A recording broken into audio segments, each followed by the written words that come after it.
mesti diwaspadai karena pemikiran dan ajarannya dapat merusak dunia Islam. Save your knowledge. Allahumma salli ala Muhammad. Bismillahirrahmanirrahim. Alhamdulillahillazi an'amana bi ni'matil iman wal islam wa nusalli wa nusallimu ala khairil anam sayyidina Muhammad wa ala alihi wa sahbihi ajma'in, amma ba'du. Azabiku semua, berdasarkan video-video kami sebelumnya sekaitan dengan pandangan para ulama Ahlus Sunnah terhadap Muhammad bin Abdul Wahhab dan kelompok yang diprakarsainya, yaitu Wahabi, telah kita ketahui bahwa kelompok tersebut dan penggagasnya dinilai sebagai kelompok yang menyimpang dan mesti diwaspadai karena pemikiran dan ajarannya dapat merusak dunia Islam.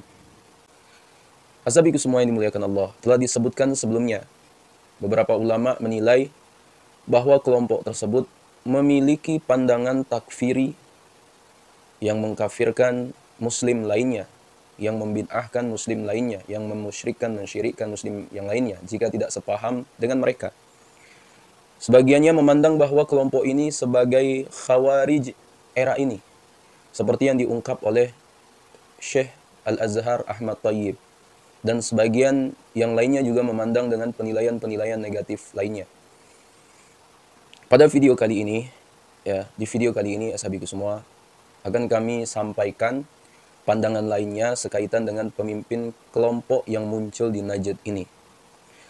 Pandangan ini datang dari Syekh Muhammad bin Abdullah An-Najdi Al-Hambali, yang merupakan salah satu mufti Mekah dan sezaman dengan Muhammad bin Abdul Wahhab. Dalam kitabnya Asy-Syuhubul Wabilah ala Daraihil Hanabilah, Syekh Muhammad bin Abdullah menyebut dakwah pemerkasa kelompok Wahabi ini sebagai api kejahatan yang melanda dunia. Kemudian dalam kitab tersebut dituliskan pula cerita mengenai perilaku dari Muhammad bin Abdul Wahhab ini. ودرس وكتب على بعض المسائل الفقهية كتابة حسنة. توفي سنة 1153 وهو والد محمد صاحب الدعوة التي انتشر شروها في الآفاق، لكن بينها تبين مع أن محمدا لم يتظاهر بالدعوة إلا بعد موت والده. وأخبرني بعض من لقيته عن بعض أهل العلم عن من عاصر الشيخ عبد الوهاب هذا أنه كان غضبانا على ولده محمد لكونه لم برد أن يشتغل بالفقه كأسلافه وأهل جهته ويتفرس فيه أن يحدث منه أمر، فكان يقول للناس: بمن ترون من محمد من الشرع فقدر الله أن صار ما صار. وكذلك ابنه سليمان أخو الشيخ محمد كان منافيا له في دعوته ورد عليه ردا جيدا بالآيات والآثار، تكون المردود عليه لا يقبل سواهما ولا يلتفت إلى كلام عالم متقدما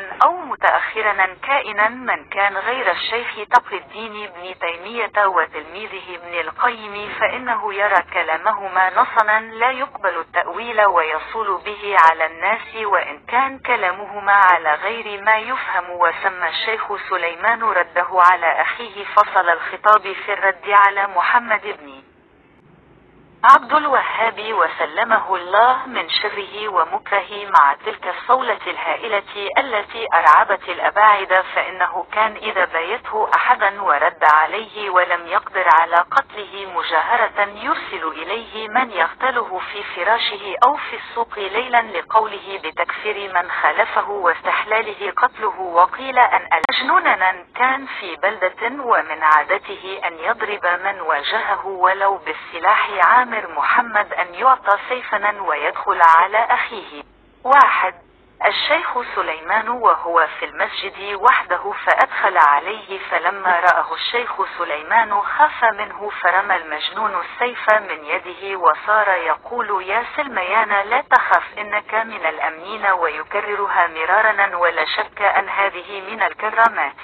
Dan dia adalah ayah dari Muhammad, pemilik dakwah yang api kejahatannya melanda dunia. Tapi di antara keduanya terdapat perbedaan, di mana Muhammad tidak menampakkan dakwahnya kecuali setelah kematian ayahnya. Beberapa orang yang menemuinya dan juga dari ahli ilmu, juga dari yang sezaman dengan Syekh Abdul Wahab, ya, ayah Muhammad bin Abdul Wahab, mengabarkan padaku bahwa ia marah pada anaknya Muhammad karena ia tidak suka anaknya sibuk dengan pelajaran fikih seperti para pendahulunya dan orang-orang di sekitarnya, karena ia paham akan terjadi sesuatu padanya. Sehingga ia mengatakan pada orang-orang, kalian akan segera melihat kejahatan dari Muhammad. Maka Allah telah menetapkan apa yang terjadi, terjadilah. Begitu juga putranya Sulaiman yang merupakan saudara dari Muhammad. Ia mengkritik dakwahnya dengan ayat dan riwayat karena ia tahu saudaranya tersebut tidak menerima kecuali hanya ayat dan riwayat. Dan ia Muhammad tidak memperhatikan perkataan ulama yang dulu ataupun sekarang, kecuali Syekh Taqiyuddin bin Taimiyah dan muridnya Ibnu Qayyim.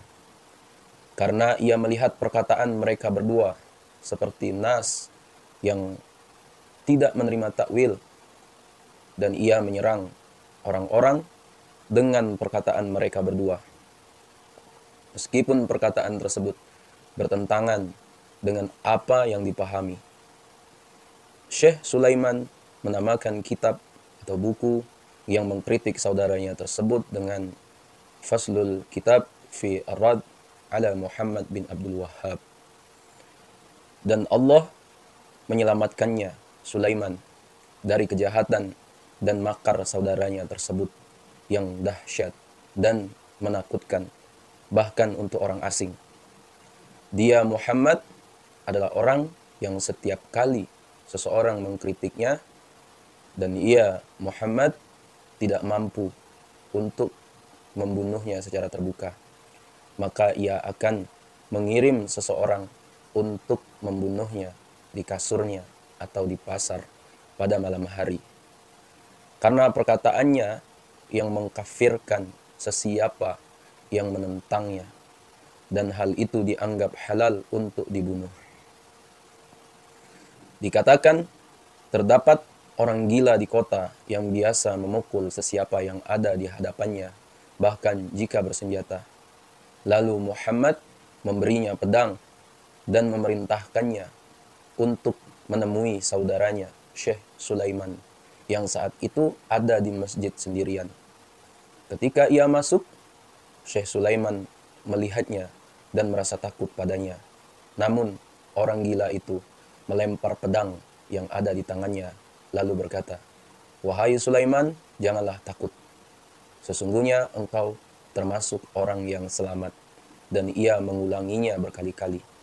Tak diragukan lagi, ini adalah termasuk dari karamah. Al-Sabiqus semua dimuliakan Allah Subhanahu wa taala. Itulah setidaknya gambaran dan pandangan yang diungkapkan oleh Syekh Muhammad bin Abdullah sekaitan dengan Muhammad bin Abdul Wahhab. Hampir sama ya dengan pendapat lainnya. Ya, Syekh Muhammad bin Abdullah menerangkan bahwa pemimpin Wahabi ini berpandangan takfiri dengan mengkafirkan sesiapa yang menentangnya. Ya, juga berperilaku ekstremis dengan menghalalkan darah sesiapa yang berbeda pendapat dengannya. Sabiqus semua dimuliakan Allah, mungkin itu yang dapat saya sampaikan. Lebih dan kurang saya mohon maaf. Dan jangan lupa share video ini kepada orang-orang kita cintai, dan juga jangan lupa share ke akun media sosial kalian yang lainnya agar jauh lebih bermanfaat lagi. Wassalamualaikum warahmatullahi wabarakatuh.